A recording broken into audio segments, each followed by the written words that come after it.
Hello everyone, how are we doing? It's week 22 of the Premier League predictions and we are back with 10 huge games from the top of the bottom to the Premier League table, and I'll be giving you my predictions. My guest this week is Kit. He is a big Southampton fan. I was on his podcast last week giving my thoughts ahead of the Villa game, which we obviously got the 3 points in, which was nice to see. But the scores are 105, 103 to Leith. It's getting close, a long way to go, but hopefully I can build that gap this week.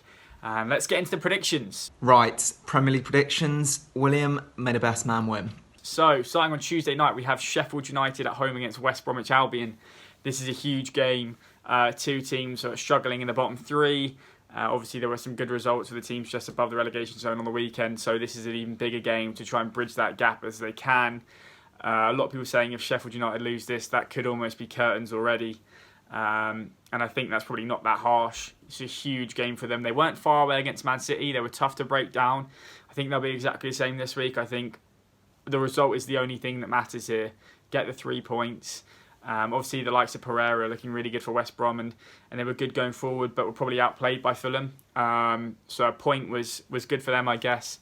A draw means nothing really in this game. Either team needs to get 3 points, and I'm giving it to Chris Wilder's men here at home.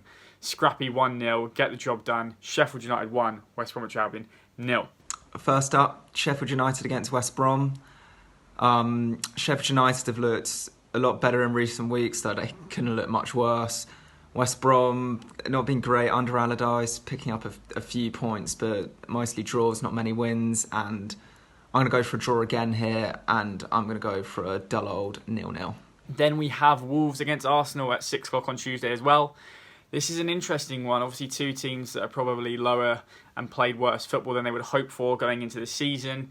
Obviously, a bit of goal issues at Wolves with Raul Jimenez missing due to his head injury. But they had obviously the new striker that came in on the weekend and looked solid. They'll be having to build on him this week.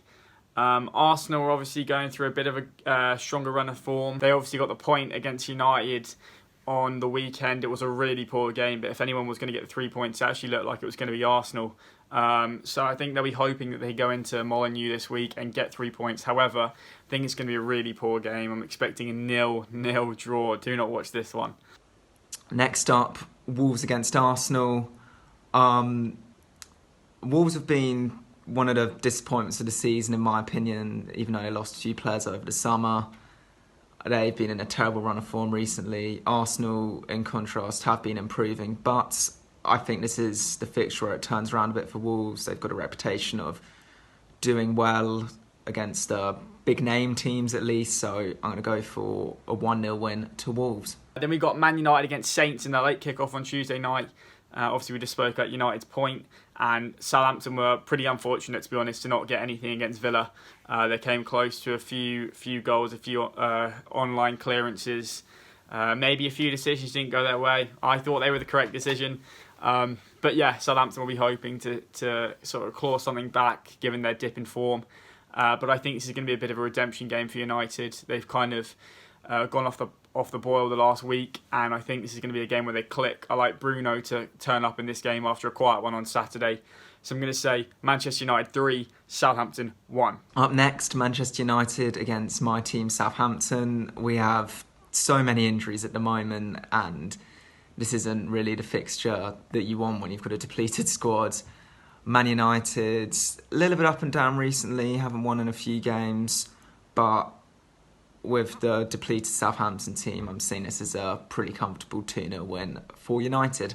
Then we got Newcastle against Palace. Look, a lot of people writing off Steve Bruce and Newcastle were shushed on the weekend. A lot of people saying Callum Wilson for the Euros. A big turnaround comes quickly, but look, I've always said it. I'm not a massive fan of the way Steve Bruce plays, but I am a fan of Steve Bruce because he gets the job done. I always look at this Newcastle team and squad every week and go, where do they expect to be? They don't have the squad and talent to be a top 10, even a top 12 team, really, in my opinion. So not a lot they can do more. I think hopefully they'll be looking for better performances and a bit more clinical with the likes of Callum Wilson up front.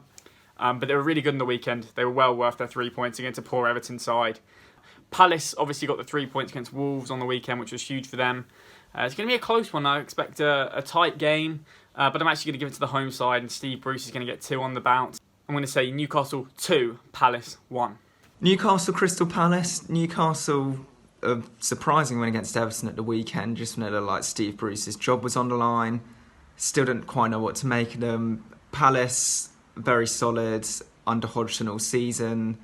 And I think this is a tough one to call, and I'm going to go Newcastle 1, Crystal Palace 1. Then we move on to Wednesday night. We have Burnley against Manchester City. I think it's pretty clear that Burnley do not have a good history against Manchester City in recent years. And I'm going to keep it short and sweet. I think that's going to continue. Obviously, there'll be a load of changes from Pep's team last week. The likes of Cancelo and Sterling I expect to be back in the side. I like Sterling to get on the score sheet here, and I like it to be a Manchester City 2-0 victory. Burnley, Man City. Burnley have had a few really good results in recent weeks, but Man City are in great form. They look hell-bent on getting their title back, and I'm seeing a comfortable Burnley 1, Man City 3. Then we have Fulham against Leicester City. Interesting one. Fulham obviously got their point against West Brom in the tight relegation battle, and Leicester were really, really disappointing against Leeds. I know they created bits. Obviously, Harvey Barnes was good going forward. Maddison, obviously, they dismiss a lot of Jamie Vardy up top. But I think they'll bounce back this week. I think it will put Fulham's and Scott Parker's men into deeper trouble. I'm going to say Fulham 1, Leicester City 3. Fulham, Leicester. I've been fairly impressed with Fulham, to be honest. My expectations were very low for them coming into the season. So even though they're in the relegation zone, I think they're doing okay. Leicester, a bad loss against Leeds at the weekend, probably showing why they're not quite ready to challenge for the title. But they're a lot better away from home than they are at home. And for that, I'm going for Fulham 0, Leicester 2. And we've got Leeds against Everton. Once again, I predicted a Leeds game incorrectly. Do not listen to my Leeds predictions. When I predict them to win, they lose. When I predict them to lose, they win. I just can't do it. I give up. I don't know what to say. I'm going against Leeds again, but they're going to win 3-0 probably. Leeds 0, Everton 1. Do not listen to that prediction. Leeds, Everton, this just screams to me a game and there's going to be a lot of goals, so I'm going to keep it short and sweet. Leeds 3, Everton 2. Then the big one. We got the boys, Aston Villa at home against West Ham. Boy, what a big 3 points that was on the weekend against Southampton. I was absolutely buzzing. I had my phone pinging with messages from people being like, oh, crying about VAR this weekend. Well, I wasn't crying. I was sinking champagne and celebrating the 3 points. That was a huge win for us. We were really poor, I thought. We worked really hard and dug deep, but quality-wise, we were really poor. But obviously, when you need a bit of quality, that man Jack Grealish steps up. He is the best player in the Premier League right now. Please show me someone else with proof, because you can't. It's Jack Grealish. Villa, we've got to keep building. I don't think people have looked into it too much, but our last sort of 6-7 fixtures in the season are really tough. So if we want to have a kind of run at possibly getting into Europe somehow, then we've got to be starting winning games now. And this is a game at home against a team around us in the league that we need to be winning. And I'm going to trust the boys to give Michael Antonio a bit of a quiet night with Contra and Mings at the back. Watkins and Grealish are going to cause trouble. Jack Grealish is my fantasy captain this week. It's going to be Aston Villa 2, West Ham United 0. Come on, the boys. Next up, Villa against West Ham. Villa beat my team Southampton at the weekend in a slightly fortuitous circumstances, but we'll give it to them. Keeps Will happy. West Ham have been in good form, lost against Liverpool, probably still expected, but yeah, they're still having a good season. However, I think Villa are going to ride the momentum from their win on the South Coast at the weekend and win this game as well, 2-1. Then we've got Liverpool against Brighton for the last game on Wednesday evening. Obviously, we know a big game coming up for Liverpool is City on the weekend, and I'm going to keep this short and sweet. I think this is going to be a kind of job done game for Liverpool. Just get through it, get the 3 points. No injury scares before a huge game against City on the weekend, and I think that's what's going to happen. I'm going to say, unfortunately, Brighton's really good performance against Spurs will not replicate this midweek, and it will be Liverpool 2, Brighton Hove Albion 0. Liverpool versus Brighton, much like City, although not quite to the same extent, Liverpool are starting to round into a little bit of form. And even though Brighton got a really good win at the weekend against Tottenham, this seems like a really comfortable Liverpool win. So let's go 3-0. And the last midweek game is that Spurs team against Chelsea. Obviously, Thomas Tuchel is fresh to Chelsea. He's had 2 games in charge, got off a really good win against Burnley.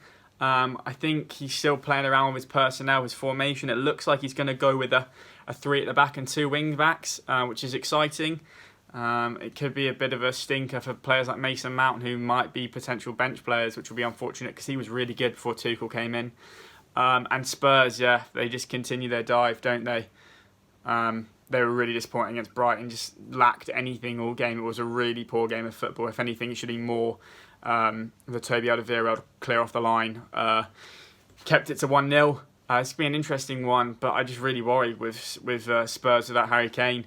I think Chelsea are going to win and win convincingly, and maybe a late consolidation goal for Spurs. So I've actually gone for Spurs 1, Chelsea 3. And lastly, the biggest game of the midweek, at least on paper, Tottenham against Chelsea. I think this is the game where Tuchel makes his first big statement. It seems like a classic case of new manager comes in, players with points to prove against a big team, against a manager who Chelsea know very well. So I'm going to predict Tottenham's poor run of form to continue and go Tottenham 1, Chelsea 2. Those are my predictions, people. I hope myself and Kit do okay this week.